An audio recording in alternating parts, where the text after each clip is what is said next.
अस्सलाम वालेकुम वरहमतुल्लाहि। आज आपने बहुत सारे पकौड़े आजकल बन रहे होंगे, लेकिन ये डिफरेंट स्टाइल के पकौड़े मैंने बनाए हैं, ज़रूर ट्राई कीजिएगा। जिसमें ये बहुत सारी सब्जियां हमने शामिल की हैं, जिसमें हमारे पास आलू मैंने इसमें डाले हैं, प्याज डाला है और गाजर डाली है और शिमला मिर्च डाली है और साथ में थोड़ी सी बंद गोभी भी डाली है। तो आपके पास घर में जैसे कोई भी सब्ज़ी है, आपके पास फूल गोभी है वो भी आप इसमें डाल लें, आपके पास बैंगन है वो भी आप इसमें डाल लें, सारी चीज़ें डाल के।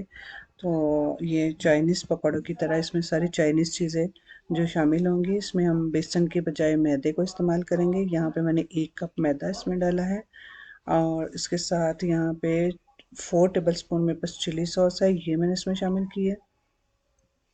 4 टेबल स्पून सोया सॉस है, वो इसमें शामिल हुई है।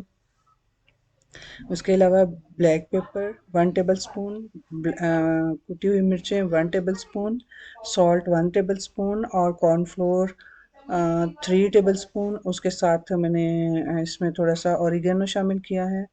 और अगर आपके पास चिकन पाउडर है तो उसके आप 1 टेबल स्पून उसको आप शामिल कर दें।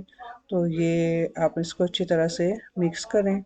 मिक्स करके आप थोड़ी देर के लिए इसको, ज़्यादा आपने इसमें पानी नहीं डालना, हल्का पानी डाल के इसको आपने फ्रिज में रख देना है। और जब आपने फ्राई करना है तो उस वक्त आपने इसको फ्रिज में से निकालना है।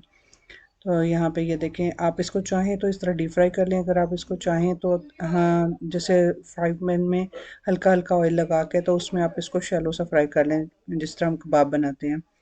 तो यहाँ पे मैंने इसको डीप फ्राई कर रही हूँ। तो ये एक, इसमें बहुत सारी सब्जियाँ आ जाती हैं, ग़िज़ाइयत के लिहाज से भी ये बहुत अच्छी हैं और टेस्ट में भी बहुत मज़े के बने हैं। ये देखिए, इसमें ज़्यादा आपको सब्जियाँ जो हैं वो नज़र आ रही हैं।